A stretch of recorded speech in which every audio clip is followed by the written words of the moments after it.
Il marchait seul dans une rue étroite, éclairé par la lueur tremblante des lampadaires. La nuit semblait lourde, presque vivante.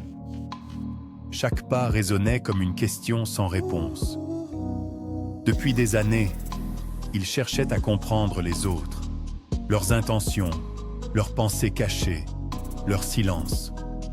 Il croyait que s'il pouvait lire dans l'esprit des gens, il ne souffrirait plus jamais. Un soir, au détour d'une ruelle, il rencontra un vieil homme assis sur un banc. Calme, immobile, presque intemporel. Sans lever les yeux, le vieillard lui dit « Tu veux comprendre les autres? Mais sais-tu déjà te comprendre toi-même » Cette phrase le frappa plus fort que n'importe quelle vérité brutale. Il s'assit. Et ce qui suivit changea sa vie. Lire l'esprit des autres. Une illusion ou une discipline? Le vieil homme lui expliqua que personne ne peut réellement lire dans l'esprit d'autrui comme dans un livre ouvert. Mais il existe quelque chose de bien plus puissant. Comprendre les principes qui gouvernent l'esprit humain. Les stoïciens ne cherchent pas à deviner les pensées, ils cherchent à comprendre les mécanismes. Car au fond, les humains sont prévisibles. Pas dans leurs détails, mais dans leurs réactions profondes. Premier principe, les gens révèlent qui ils sont. Toujours, observe, ne suppose pas. Les mots sont faciles, les intentions peuvent mentir. Mais les actions, elles, trahissent toujours la vérité. Quelqu'un qui parle de loyauté mais agit par intérêt personnel t'a déjà montré son esprit. Tu n'as pas besoin de le deviner. Le stoïcien ne cherche pas à interpréter excessivement. Il regarde, il note, il comprend. Deuxième principe, les émotions dirigent plus que la raison. La plupart des gens pensent être rationnels. Ils ne le sont pas. Ils réagissent par peur, par désir, par orgueil, par insécurité. Si tu comprends ce que quelqu'un craint ou désire profondément, tu comprends déjà une grande partie de ses décisions. Celui qui a peur d'être rejeté cherchera constamment à plaire. Celui qui a soif de reconnaissance parlera fort et cherchera à impressionner. Tu n'as pas besoin de lire son esprit. Il s'exprime à travers ses comportements. Troisième principe, ce qui trouble quelqu'un révèle son monde intérieur. Le vieil homme lui dit « Ce qui offense une personne ne parle pas de toi, mais d'elle. » Si une remarque insignifiante déclenche une réaction forte, cela indique une blessure interne. Les stoïciens apprennent à observer cela sans juger. Ils comprennent que chaque réaction est une fenêtre vers l'âme de l'autre. Quatrième principe, maîtrise-toi et tu verras clair chez les autres. Voici le secret que peu comprennent.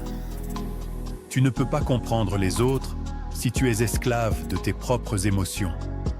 Si tu es en colère, tu interpréteras tout comme une attaque. Si tu es anxieux, tu verras du danger partout. Mais si tu es calme, lucide, centré, alors tu verras les gens tels qu'ils sont, et non tels que tes émotions te les déforment. Cinquième principe, les gens agissent selon leur perception, pas la réalité. Chacun vit dans sa propre version du monde. Deux personnes peuvent vivre la même situation et en tirer des conclusions totalement opposées. Pourquoi ? Parce qu'elles filtrent la réalité à travers leurs croyances. Comprendre quelqu'un, c'est comprendre sa perception du monde, pas le monde lui-même. La vraie lecture de l'esprit. Le vieil homme conclut « Tu veux lire les esprits ? Alors apprends à voir sans illusion. » Lire l'esprit des autres, ce n'est pas un pouvoir magique. C'est une combinaison de calme intérieur, observation attentive, compréhension des émotions humaines, détachement des jugements. Ce n'est pas spectaculaire, mais c'est redoutablement efficace. Le tournant, version développée. Cette nuit-là, quelque chose s'était déplacé en lui, pas un changement spectaculaire, pas une illumination soudaine comme dans les récits qu'on raconte pour impressionner, mais un glissement profond, silencieux, irréversible. L'homme se leva lentement du banc. Le vieillard n'avait rien ajouté. Aucun grand discours, aucune promesse. Seulement quelques vérités, déposées avec précision. Et pourtant, elles résonnaient encore en lui, comme un écho qui refusait de s'éteindre. En marchant, il réalisa que sa quête avait toujours été tournée dans la mauvaise direction. Pendant des années, il avait essayé de pénétrer l'esprit des autres. Il cherchait des signes cachés, des indices invisibles, des techniques pour décoder chaque regard, chaque silence.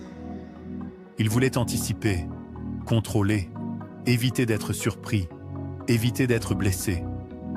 Mais cette obsession l'avait aveuglé, parce qu'en cherchant à lire les autres, il n'avait jamais appris à voir clairement. Ce soir-là, il décida de changer d'approche. Il ne chercherait plus à deviner. Il observerait, pas avec méfiance, mais avec lucidité. Il commença à remarquer des détails qu'il ignorait auparavant. Les micro-expressions, les hésitations dans la voix, les incohérences entre les paroles et les actes. Mais surtout, il cessa d'interpréter immédiatement. Avant, il voyait une attitude et tirait une conclusion. Maintenant, il voyait et il attendait. Et dans cet espace entre observation et réaction, une intelligence nouvelle apparaissait. Il comprenait désormais que chaque individu est guidé par une histoire invisible. Quand quelqu'un se mettait en colère, il ne voyait plus une attaque personnelle. Il voyait une peur, une frustration, une attente déçue.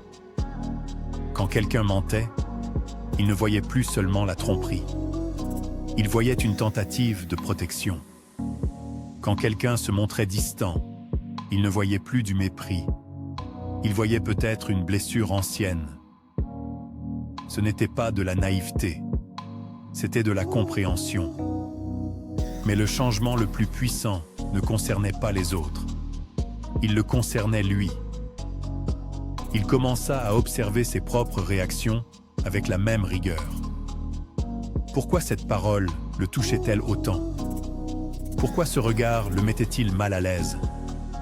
Pourquoi ce silence lui faisait-il peur? Et pour la première fois, il ne fuyait pas ces questions. Il les affrontait. Il comprit alors une vérité essentielle. Tant que tu es contrôlé par tes émotions, tu ne peux pas voir clairement celles des autres. Avant, il réagissait instantanément. Maintenant, il choisissait. Avant, il subissait. Maintenant, il observait. Avant, il interprétait selon ses peurs. Maintenant, il analysait avec calme. Ce calme devint sa force. Une force invisible, mais redoutable. Les gens autour de lui commencèrent à le percevoir différemment. Il parlait moins, mais ses paroles étaient plus justes. Il réagissait moins, mais comprenait plus. Il n'était plus emporté. Il était stable. Et dans cette stabilité, quelque chose d'étrange se produisit. Les autres commencèrent à se révéler d'eux-mêmes. Parce que la plupart des gens parlent beaucoup quand ils sentent qu'ils ne sont pas jugés. Ils dévoilent leurs pensées quand ils ne se sentent pas menacés. Ils montrent leur véritable nature face à quelqu'un qui ne cherche pas à les manipuler. Sans le vouloir, il était devenu ce miroir. Un miroir calme, un miroir lucide, un miroir stoïcien. Et c'est là que le paradoxe prit tout son sens. Ce n'est pas en essayant de lire l'esprit des autres qu'il y parvint. C'est en cessant d'essayer, en se maîtrisant lui-même, en observant sans précipitation, en comprenant sans juger. Ce soir-là, en quittant cette rue silencieuse, il n'était plus le même homme. Il n'avait pas acquis un pouvoir surnaturel. Il avait acquis quelque chose de bien plus rare, la clarté. Et avec cette clarté, le monde lui apparut tel qu'il est vraiment. Pas comme il le craignait, pas comme il l'imaginait, mais comme il est. Et peut-être que toi aussi, tu es à ce moment précis, ce moment où tu peux continuer à chercher des réponses à l'extérieur, ou commencer à voir clairement à l'intérieur. Car c'est là que tout commence. Et toi? La plupart des gens passent leur vie à essayer de contrôler les autres. Les stoïciens, eux, apprennent à se contrôler eux-mêmes. Et c'est là que réside leur véritable pouvoir. Si ce message t'a parlé, si tu veux aller plus loin dans la maîtrise de toi-même, dans la compréhension des autres et dans la philosophie stoïcienne, abonne-toi à la chaîne Estoico Motivationnelle. Parce que la vraie force ne vient pas de ce que tu contrôles à l'extérieur, mais de ce que tu maîtrises à l'intérieur.